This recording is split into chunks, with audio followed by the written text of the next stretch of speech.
প্রিয় দর্শক বন্ধুরা, আজকের গল্পের শেষে আপনাদের জন্য রয়েছে একটি কুইজ, তাই পুরো গল্পটি মনোযোগ সহকারে দেখার জন্য অনুরোধ রইল।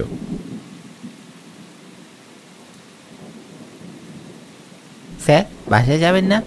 বৃষ্টির যা পরিস্থিতি, আজ আর মনে হয় না কোনো রোগী আসবে। তারপরও আর একটু দেখি, তুমি যাও, আমি আরও কিছুক্ষণ থাকবো। আচ্ছা স্যার, আমি আসি তাহলে। আপনি ছাতা এনেছেন তো স্যার?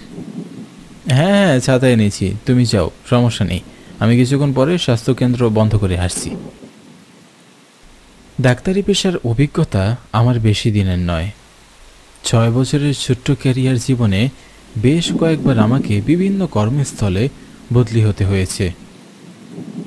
এবার এসেছি বিষ্ণুপুর গ্রামে। গ্রামটি অনেক সুন্দর, গাছগাছালিতে ঘেরা। তবে গ্রামটিতে এখনও আধুনিকতার ছোঁয়া পৌঁছায়নি। তবে মানুষগুলো খুবই আন্তরিক। এই অল্প কিছুদিনে তারা আমাকে আপন করে নিয়েছে। আমাকে তারা অনেক সম্মান করে এবং ভালোবাসে। আজ দুপুরের পর থেকেই বেশ বৃষ্টি নেমেছে।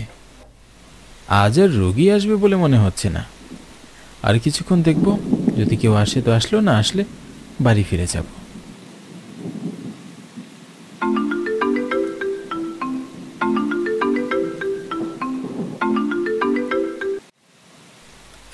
হ্যালো, কে বলছেন? ডাক্তার সাহেব, আমি রফিক। আমার মা খুবই অসুস্থ।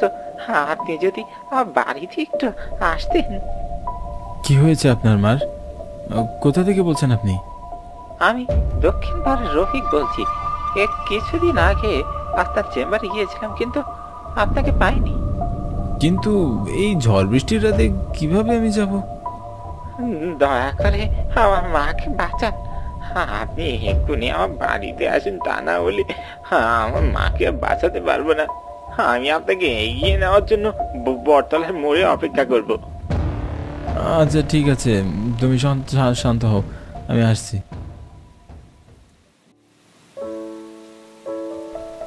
যেহেতু ডাক্তারের ধর্মই মানব কল্যাণ, তাই কোনো দ্বিধা না করেই অতি বিলম্বে ঝড় বৃষ্টিকে উপেক্ষা করে ছাতাটি নিয়ে বেরিয়ে পড়লাম। ছোট এই ডাক্তারি পেশার জীবনে অনেক রোগীর সম্মুখীন হয়েছি। কিছু রোগীর চিকিৎসার কথা মনে পড়লে খুব খারাপ লাগে, আর কিছু রোগীর চিকিৎসার কথা মনে পড়লে মন আনন্দে ভরে ওঠে। এত কষ্ট করার পর যখন দেখি আমার এই ক্ষুদ্র প্রচেষ্টার কারণে কারো মুখে হাসি ফুটেছে, তখন মনটা আনন্দে ভরে ওঠে।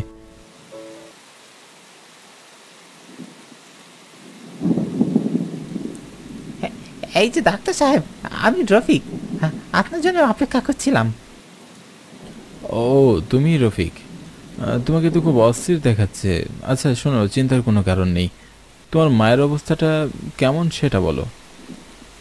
মায়ের অবস্থা বেশি একটা ভালো নয়। জানি না কি হয়েছে, বেশ কিছুদিন ধরে দেখছি শরীরটা খুবই খারাপ। আর্থিক অসচ্ছলতার কারণে ডাক্তার দেখাতে পারিনি।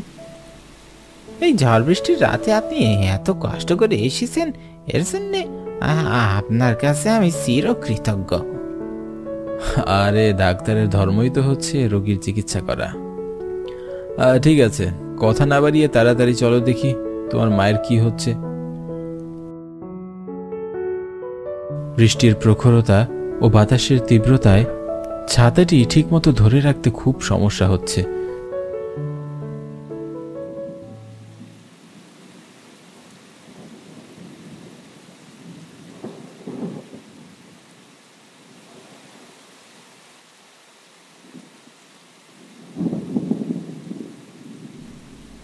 রফিকের মাকে দেখে যতটুকু বুঝলাম, তার অবস্থা খুবই খারাপ। তাকে আরও আগে থেকেই ডাক্তার দেখানো উচিত ছিল। আমি বেশ কিছু ওষুধ এখানে লিখে দিয়েছি, যত তাড়াতাড়ি সম্ভব ওষুধগুলো এনে তোমার মাকে খাইয়ে দাও। জি জি ডাক্তার সাহেব, আমি ওষুধগুলো এখনই আনে খাইয়ে দিচ্ছি। আর শোনো, তোমার মায়ের অবস্থা কিন্তু খুবই খারাপ। তুমি 2 দিন পর তোমার মাকে নিয়ে অবশ্যই আমার চেম্বারে আসবে। আর যদি এর মধ্যে কোনো সমস্যা হয় তাহলে আমাকে ফোন করবে, ঠিক আছে? আপনাকে অনেক ধন্যবাদ ডাক্তার সাহেব।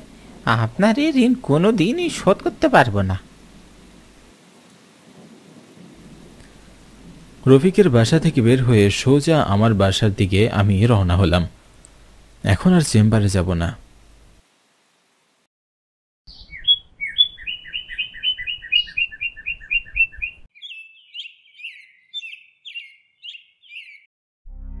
এরপর প্রায় সপ্তাহখানেক কেটে গেল, কিন্তু রফিক তার মাকে নিয়ে আর আসলো না, এবং ওর মা এখন কি অবস্থায় আছে তাও জানা গেল না।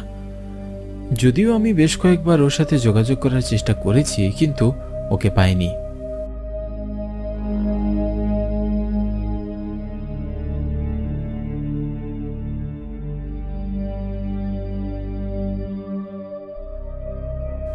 পরের দিন আমি কৌতূহলের বসে রফিকের খোঁজে রফিকদের বাড়ির সামনে আসি, কিন্তু বাড়িটি দেখে আমি অবাক হয়ে যাই। দেখে মনে হচ্ছে এই বাড়িটি বেশ কয়েক বছর যাবৎ পরিত্যক্ত অবস্থায় পড়ে আছে। বাড়িটির বিভিন্ন জায়গায় লতা পাতা এবং আগাছার জন্ম হয়েছে। দেখে মনে হচ্ছে এখানে কেউই থাকে না, পরিত্যক্ত অবস্থায় পড়ে আছে বাড়িটি।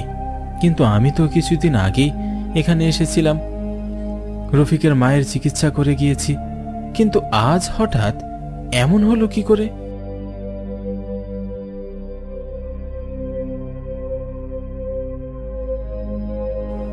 এই যে কাকু, শুনছেন?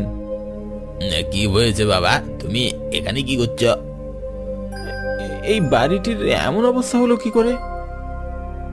এই বাড়িতে তো গত 10 বছর ধরে কেউ থাকে না। 10 বছর ধরেই তো এমন অবস্থায় পড়ে আছে বাবা। কিন্তু কাকু, আমি তো কিছুদিন আগেই এখানে এসেছিলাম। একজন বয়স্ক মহিলা খুব অসুস্থ ছিল, তার ছেলে রফিক আমাকে ডেকে নিয়ে এসেছিল তাদের বাড়িতে। আমার কথা শুনে বয়স্ক লোকটি দেখলাম কেমন যেন চিন্তায় পড়ে গেল।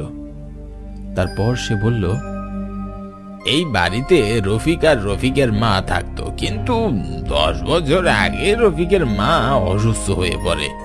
হয়তো ঠিক সময় চিকিৎসা করাতে পারলে বেঁচে যেত, কিন্তু অর্থের অভাবে রফিক তার মায়ের চিকিৎসা করাতে পারেনি। ধীরে ধীরে তার মা মৃত্যুর কোলে ঢলে পড়ে। রফিক অনেক ডাক্তারের দ্বারে দ্বারে ঘুরেছে, কিন্তু টাকা ছাড়া কোনো ডাক্তারই তার মায়ের চিকিৎসা করাতে রাজি হয়নি। তখন এই স্বাস্থ্য কেন্দ্রও ছিল না। বিনা চিকিৎসায় তার মাকে মৃত্যুবরণ করতে হয়েছিল।